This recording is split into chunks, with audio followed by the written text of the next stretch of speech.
আকাশের বুক চিরে প্রলয়ঙ্করী গর্জন শোনা যাচ্ছে, আর তার সাথে পাল্লা দিয়ে নামছে মুষলধারে বৃষ্টি। গ্রামের সেই পুরনো পরিত্যক্ত কাঁচা রাস্তা দিয়ে একা বুক ভরা আতঙ্ক নিয়ে হেঁটে চলেছে অয়ন। চারদিকের নিকষ কালো অন্ধকারে তার হাতের ছোট টর্চটার আলো বারবার ম্লান হয়ে আসছে বৃষ্টির তীব্র ঝাপটায়। বাতাসের শোঁ-শোঁ শব্দ আর গাছের ডালপালার মড়মড়ানি মিলে এক অশরীরী পরিবেশ তৈরি করেছে, যেখানে প্রতিটা কদম ফেলতে অয়নের বুক কেঁপে উঠছে। অয়নের ছোটবেলার প্রিয় বন্ধু নীল গত 4 দিন ধরে রহস্যজনকভাবে নিখোঁজ। গ্রামের বাজারে কানাঘুষো শোনা যাচ্ছে যে নীলকে শেষবার ওই অভিশপ্ত পুরনো কবরস্থানের ঝোপঝাড়ের দিকেই যেতে দেখা গিয়েছিল। অয়ন সাধারণত এসব অতিপ্রাকৃত বিষয়ে বিশ্বাসী নয়, কিন্তু আজ রাতের এই দুর্যোগপূর্ণ আবহাওয়া আর কবরস্থানের নিস্তব্ধতা তার মনে বারবার কুডাক দিচ্ছে। সে জানে এই অন্ধকার রাতে ওখানে যাওয়া মানে সাক্ষাৎ মৃত্যুর মুখে পা বাড়ানো, তবুও বন্ধুত্বের টানে সে নিজের জীবন বাজি রেখেছে।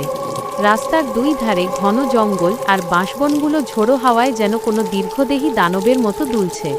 মাঝে মধ্যে আকাশ ফেটে যখন বিদ্যুতের তীব্র চমক খেলে যাচ্ছে, তখন পুরো জঙ্গলটাকে এক মুহূর্তের জন্য সাদা কঙ্কালের মতো দেখাচ্ছে। অয়ন তার টর্চের আলোটা সামনের দিকে স্থির করার চেষ্টা করছে, কিন্তু বৃষ্টির ফোঁটাগুলো তীরের মতো তার চোখে মুখে বিঁধছে। তার বারবার মনে হচ্ছে অন্ধকারের আড়াল থেকে কেউ একজন তীক্ষ্ণ দৃষ্টিতে তাকে লক্ষ্য করছে, কিন্তু সেদিকে তাকালেই শুধু ঘন অন্ধকার ছাড়া আর কিছুই দেখা যাচ্ছে না। কিছু দূর এগোতেই সেই জংধরা বিশাল লোহার গেটটা অয়নের নজরে এল। গেটটা বাতাসের ধাক্কায় এক অদ্ভুত আর কানফাটানো ক্যাঁচ ক্যাঁচ শব্দ করে নিজে নিজেই নড়ছে, যেন কোনো অদৃশ্য প্রহরী অয়নকে ভেতরে ঢোকার জন্য ইশারা দিচ্ছে। গেটের শিকলগুলো নড়ছে, আর সেই শব্দ বৃষ্টির শব্দের সাথে মিশে এক ভৌতিক সুর তৈরি করেছে। অয়ন কাঁপতে থাকা হাত দিয়ে গেটের হাতলটা ধরতেই তার শরীরের রক্ত যেন এক মুহূর্তের জন্য বরফ হয়ে গেল। লোহার স্পর্শটা ছিল স্বাভাবিকের চেয়ে অনেক বেশি শীতল, যেন কোনো মৃতদেহের হাড় স্পর্শ করল সে। গেটের ভেতরে পা রাখতেই এক তীব্র পচা দুর্গন্ধ অয়নের নাকে এসে ধাক্কা দিল। সেটা ছিল অনেকটা পচা মাংস আর পুরনো ভিজে মাটির সংমিশ্রণ। টর্চের আলোয় সে দেখল ভেতরে শয়ে শয়ে পাথরের এপিটাফ আর এলোমেলো হয়ে থাকা পুরনো কবরগুলো তার দিকে তাকিয়ে আছে। বৃষ্টির জল পড়ার একঘেয়ে শব্দ ছাড়া আর কোনো প্রাণের স্পন্দন সেখানে নেই। অয়ন ধীর পায়ে ভেতরে এগোতে শুরু করল, আর তার প্রতিটা পদক্ষেপে শুকনো পাতার ওপর জল জমার শব্দ তাকে বারবার চমকে দিচ্ছে। হঠাৎ অয়ন খেয়াল করল একটা ঝোপের আড়ালে কালো মতো কিছু একটা নড়ছে। সে টর্চের আলোটা দ্রুত সেদিকে ফেলল, কিন্তু সেখানে কাউকেই দেখা গেল না। শুধু একটা ভাঙা পাথরের মূর্তি পড়ে আছে, যার মাথাটা ধড় থেকে বিচ্ছিন্ন। অয়নের গলার স্বর রুদ্ধ হয়ে আসছিল, তাও সে সর্বশক্তি দিয়ে চিৎকার করে ডাকল, নীল, নীল, তুই কি এখানে আছিস?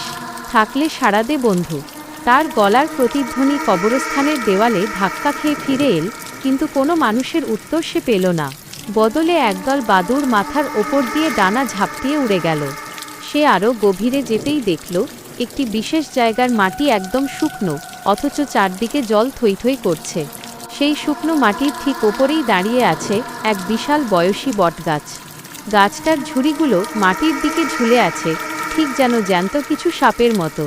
অয়ন লক্ষ্য করল সেই গাছের নিচে একটা পুরনো চাদর পড়ে আছে, যেটা ঠিক নীলেরই মতো দেখতে। তার বুক ধড়ফড়ানি এখন চরম সীমায় পৌঁছেছে। সে চাদরটা তোলার জন্য নিচু হতেই শুনতে পেল মাটির গভীর থেকে কেউ যেন খুব জোরে খামচানোর শব্দ করছে। মাটি খুঁড়ার সেই শব্দটা ক্রমশ বাড়ছে। অয়ন টর্চটা নিচু করে ধরতেই দেখল কবরের ওপরের বালিগুলো যেন নিজে নিজেই নড়ছে। হঠাৎ এক প্রবল ঝটকায় একটা ফ্যাকাশে হাড়ের মতো হাত মাটি খুঁড়ে বেরিয়ে এল। হাতটা সরাসরি অয়নের প্যান্টের নিচটা খামচে ধরার চেষ্টা করল। অয়ন ভয়ে এক লাফে পেছনে সরে গেল এবং তার হাত থেকে টর্চটা ছিটকে পড়ল। অন্ধকারে সে আবছাভাবে দেখল কবরটা ধীরে ধীরে ফেটে যাচ্ছে, আর সেখান থেকে একটা লম্বা ছায়া মূর্তি উঠে দাঁড়াচ্ছে। মূর্তির কোনো মুখ নেই, শুধু গর্তের মতো দুটো লাল চোখ অন্ধকারের মধ্যে জ্বলজ্বল করছে। অয়ন জীবন বাঁচাতে উল্টো দিকে দৌড়াতে শুরু করল, কিন্তু সে অবাক হয়ে দেখল পথ আর শেষ হচ্ছে না। সে যেদিকেই যাচ্ছে ঘুরে ফিরে আবার সেই বটগাছ আর সেই ফেটে যাওয়া কবরটার সামনেই চলে আসছে। মনে হচ্ছে কবরস্থানের পুরো জায়গাটা একটা গোল ধাঁধায় পরিণত হয়েছে।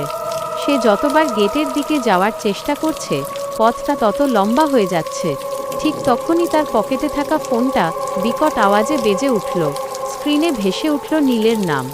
অয়ন কাঁপা হাতে ফোনটা রিসিভ করতেই ওপার থেকে শুনতে পেল শুধু হাহাকারের শব্দ আর নীলের আর্তনাদ। নীল ফোনের ওপার থেকে খুব কষ্টে ফিসফিস করে বলল, অয়ন, এখান থেকে পালা। ওরা তোকে নিয়ে কবর সাজিয়ে রেখেছে। গেটের দিকে যাস না, ওরা ওখানে দাঁড়িয়ে আছে। ফোনের সংযোগটা হঠাৎ কেটে গেল, আর এক অদ্ভুত কর্কশ হাসির শব্দ সারা কবরস্থান জুড়ে প্রতিধ্বনিত হতে লাগল। অয়ন দেখল তার চারপাশে থাকা অন্যান্য কবরগুলো থেকেও একে একে ছায়া মূর্তিরা উঠে আসছে। তাদের প্রত্যেকের হাতে এক একটা পুরনো কাফনের কাপড়। তারা নিঃশব্দে অয়নকে ঘিরে ধরতে শুরু করল, এবং তাদের চোখ থেকে নির্গত সেই লাল আলো অয়নের শরীরকে যেন অবশ করে দিচ্ছে। অয়ন দেখল সেই ছায়া মূর্তিগুলো ধীরে ধীরে তার দিকে এগিয়ে আসছে। বৃষ্টির গতি এখন দ্বিগুণ বেড়েছে, যেন আকাশ আজ এই অভিশপ্ত কবরস্থানকে ধুয়ে মুছে ফেলতে চায়। অয়ন পেছনে ফেরার চেষ্টা করল, কিন্তু দেখল সেই বিশাল বটগাছের ঝুড়িগুলো এখন সাপের মতো নড়াচড়া করছে। একটি ঝুড়ি হঠাৎ তার গলার কাছে এসে পেঁচিয়ে ধরার চেষ্টা করল। অয়ন কোনো মতে মাথা নিচু করে সেখান থেকে নিজেকে বাঁচিয়ে এক দৌড়ে সামনের দিকে এগিয়ে গেল। তার পায়ের নিচে কাদা আর পুরনো হাড়গোড়ের শব্দ হচ্ছে, কিন্তু সেদিকে তাকানোর মতো সাহস বা সময় কোনোটিই তার নেই। দৌড়াতে দৌড়াতে অয়ন একটা পুরনো ভাঙা শিব মন্দিরের সামনে এসে থামল, যা কবরস্থানের ঠিক মাঝখানে অবস্থিত। মন্দিরের দেওয়ালগুলো নোনা ধরে খসে পড়ছে। সে ভাবল এখানে হয়তো কিছুক্ষণ লুকিয়ে থাকা যাবে, কিন্তু মন্দিরের ভেতরে পা রাখতেই সে দেখল মেঝেতে শত শত জ্বলন্ত মোমবাতি সাজানো, অথচ এই প্রবল ঝড় বৃষ্টিতেও সেগুলো নিভে যাচ্ছে না। মোমবাতির আলোয় সে দেখল মন্দিরের ঠিক মাঝখানে নীল শুয়ে আছে। তার চোখ দুটো খোলা, কিন্তু সে পলক ফেলছে না। অয়ন চিৎকার করে নীলের কাছে ছুটে গেল, নীল, নীল, কথা বল, আমি এসে গেছি। অয়ন যখন নীলের গায়ে হাত দিল, সে চমকে উঠল। নীলের শরীরটা পাথরের মতো শক্ত আর বরফের চেয়েও ঠান্ডা। হঠাৎ নীল যান্ত্রিকভাবে ঘাড় ঘুরিয়ে অয়নের দিকে তাকাল। তার মুখ দিয়ে কোনো কথা বেরোল না, শুধু গলগল করে কালো রঙের এক ধরনের তরল বেরিয়ে আসতে শুরু করল। নীলের গলার স্বর বদলে গিয়ে এক গুরুগম্ভীর দানবীয় আওয়াজ বেরোল, তুই দেরি করে ফেলেছিস অয়ন। এখানে যে একবার ঢোকে সে এই মাটিরই অংশ হয়ে যায়। নীলের হাত দুটো হঠাৎ অশরীরীভাবে লম্বা হয়ে অয়নের কলার চেপে ধরল। অয়ন নিজেকে ছাড়ানোর জন্য ছটফট করতে লাগল। ঠিক তখনই মন্দিরের ঘণ্টাগুলো নিজে নিজেই প্রচণ্ড শব্দে বাজতে শুরু করল। বাজ পড়ার আলোয় অয়ন দেখল নীলের পেছনে দাঁড়ানো সেই মুখহীন ছায়া মূর্তিটি এখন অনেক বড় হয়ে গেছে। তার ছায়াটা পুরো মন্দিরের দেওয়াল জুড়ে ছড়িয়ে পড়েছে। অয়ন হাতের কাছে একটা ভারী পাথরের টুকরো পেয়ে সেটা দিয়ে নীলের হাতে আঘাত করল। নীল যন্ত্রণায় একটা চিৎকার দিয়ে হাত ছেড়ে দিল। অয়ন সেই সুযোগে মন্দির থেকে বেরিয়ে আবার অন্ধকারের দিকে ছুটল, কিন্তু এবার সে দেখল কবরস্থানের মাটি আর স্থির নেই। মাটি যেন ফুটন্ত জলের মতো টকবক করে ফুটছে। চারদিকের ছোট বড় সব কবর থেকে কঙ্কালেরা বেরিয়ে আসতে শুরু করেছে। তারা সবাই একসাথে অয়নের নাম ধরে ডাকছে, অয়ন, আমাদের সাথে আয়, আমাদের খুব একা লাগে। অয়ন কানে হাত দিয়ে সেই আওয়াজ বন্ধ করার চেষ্টা করল, কিন্তু সেই শব্দ তার মস্তিষ্কের ভেতরে প্রতিধ্বনিত হতে লাগল। হঠাৎ সে দেখল সামনে একটা পুরনো কুয়ো। সেই কুয়োর ভেতর থেকে এক অদ্ভুত নীল আলো বের হচ্ছে। অয়ন বুঝতে পারল না সে কুয়োর দিকে আকর্ষিত হচ্ছে নাকি কেউ তাকে অদৃশ্য সুতো দিয়ে ওদিকে টেনে নিয়ে যাচ্ছে।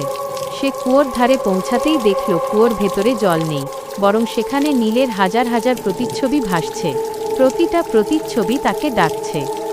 হঠাৎ তার পেছন থেকে কেউ একজন তাকে ধাক্কা দিল।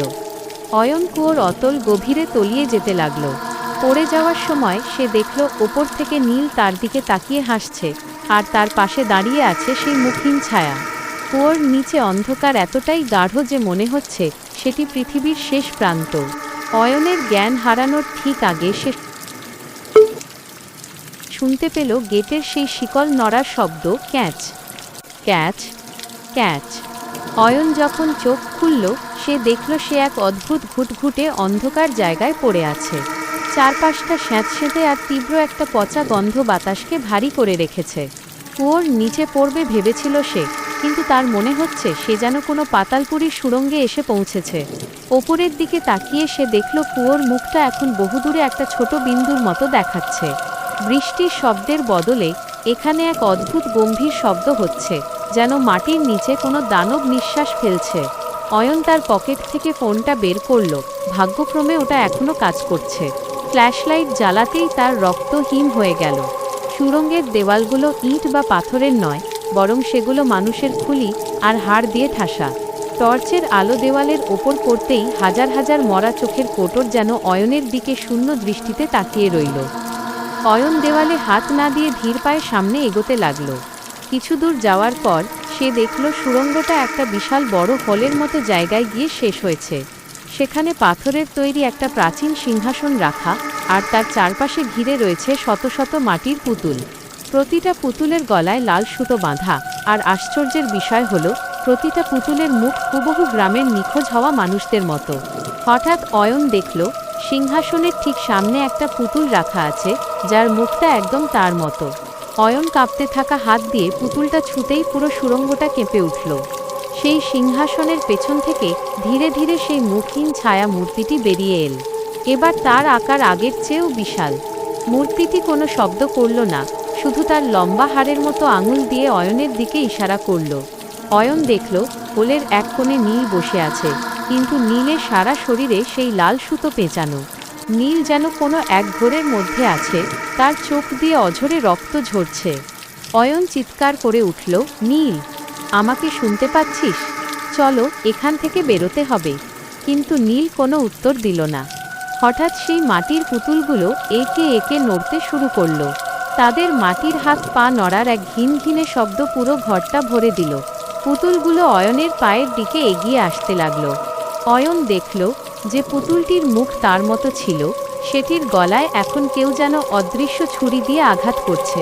সাথে সাথে অয়ন অনুভব করল তার নিজের গলায় তীব্র যন্ত্রণা। সে হাত দিয়ে দেখল তার গলা দিয়েও রক্ত গড়িয়ে পড়ছে। অয়ন বুঝতে পারল এই পুতুলগুলোর সাথে মানুষের প্রাণের এক গভীর সংযোগ আছে। সে মরিয়া হয়ে নীলের দিকে দৌড়ে গেল এবং তার গলার সেই লাল সুতোটা ছিঁড়ে ফেলার চেষ্টা করল। সুতোটা স্পর্শ করতেই অয়নের হাতে ছ্যাঁকা লাগল, যেন ওটা ফুটন্ত লোহা। ঠিক তখনই সেই মুখহীন ছায়া একটি বিকট চিৎকার দিল, যা কোনো মানুষের কণ্ঠস্বর নয়। চিৎকারটা এতই তীব্র ছিল যে অয়নের কানের পর্দা ফেটে যাওয়ার উপক্রম হলো। সারা ঘরের খুলিগুলো দেওয়াল থেকে খসে পড়তে শুরু করল। অয়ন দেখল হোলের এক কোণে একটা ছোট সিঁড়ি ওপরের দিকে উঠে গেছে।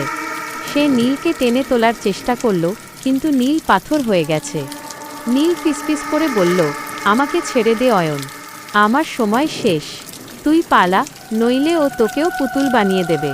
কিন্তু অয়ন বন্ধুকে ছাড়ল না। সে নীলকে কাঁধে তুলে নিয়ে সেই অন্ধকার সিঁড়ি দিয়ে ওপরে উঠতে শুরু করল। পেছনে সেই ছায়া মূর্তিটি বাতাসের বেগে ধেয়ে আসছে। অয়ন অনুভব করল তার পিঠে সেই হিমশীতল ছোঁয়া, যা তার প্রাণশক্তি শুষে নিচ্ছে। সিঁড়িটা যেন শেষই হচ্ছে না, আর প্রতিটা ধাপে অয়ন তার শরীরের শক্তি হারিয়ে ফেলছে।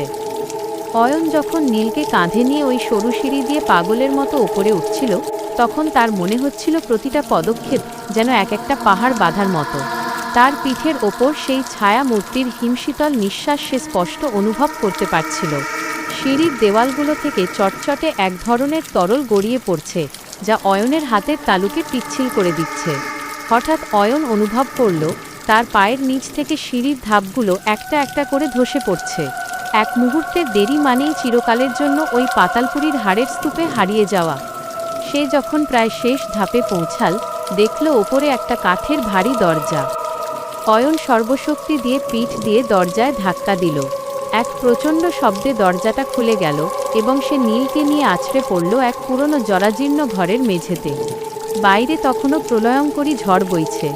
অয়ন দেখল সে আসলে কবরস্থানের ঠিক মাঝখানে থাকা সেই পুরনো পাহারাদারের ঘরে এসে পৌঁছেছে, যা বহু বছর ধরে তালাবন্ধ ছিল।